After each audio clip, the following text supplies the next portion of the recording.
Assalomu alaykum hurmatli ko'rmanlar. Uyg'ur axborot markazining xabarlar programmasiga xush keldinglar. Men Muhammad Izzat. Bugun 9-oyning 6-kuni chorshanba.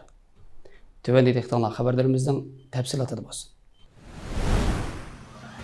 Uyghur Project Fondu'nun 2023 yılı 9 ayda ötküzməkçi bolğan İstanbulda 20 leksiya namlıq fəaliyyətə əvətilgən əsərlərdən 37 nəfər yazğıçının 44 parça maqalası rəsmi tanınğan olub, bular Devir və Biz namlıq kitab kirgizilgan. Bu maqala tövəndikilərdən ibarət. Biz kimlərning qo'llashiga muhtoj? Emin aman. Tilimizni qanday qo'g'dab qolamiz? Emin aman. Ota-onalar va farzandlar o'rtasidagi munosabatlar haqida o'ylaganlarim. Xadicha Uyg'ur. Bizdagi nuqson va kelajagimiz. Ömer Shanba. Uchur bexatarligi va tavsiyalar. Abdushukur Abdurashid. Qadimgi Uyg'urlarda kengash va uning davlat va millatning taqdiridagi ahamiyati. Varis Chaqan. Sun'iy aql orqali Uyg'ur milliy madaniyat boyligini qo'g'dash va taraqqiy qildirish to'g'risida. O't.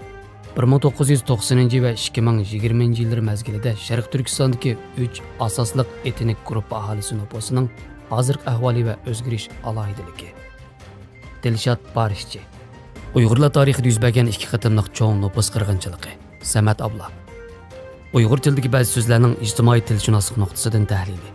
Rahila Abduvohid Qashqari. Uyg'ur Islom ensiklopediyasi tuzish haqida. Abdujalil Turan. Erkin Osiyo radiosi Uyg'ur bilimining irqiy qirg'inchilikni doklad qilishda o'ynagan roli. Shahrzod G'ayrat. To'g'rida o'qitishning Uyg'urlarga foydalari va bizning tajriba saboqlarimiz. Ahmadjon Yosin. O'zimizni qutuldirishda vatanparvarlik, millat suyarlik, tavranmas inqilobiy ruh kerak. Jur'at Nizomiddin. Qirg'inchilikning tarjimali. Gulshan Abduqodir.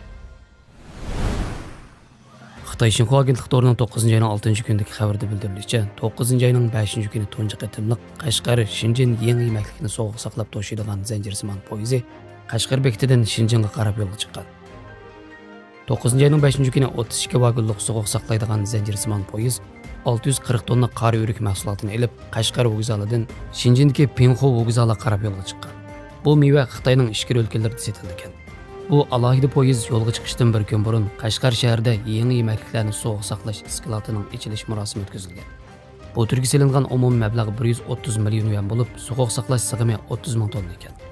Qashqar rayonida qurilgan bu iskilat atalmish Xinjiang bo'yicha eng yuqori o'lchamli zamonaviy sovuq saqlash iskilati bo'lib hisoblangan.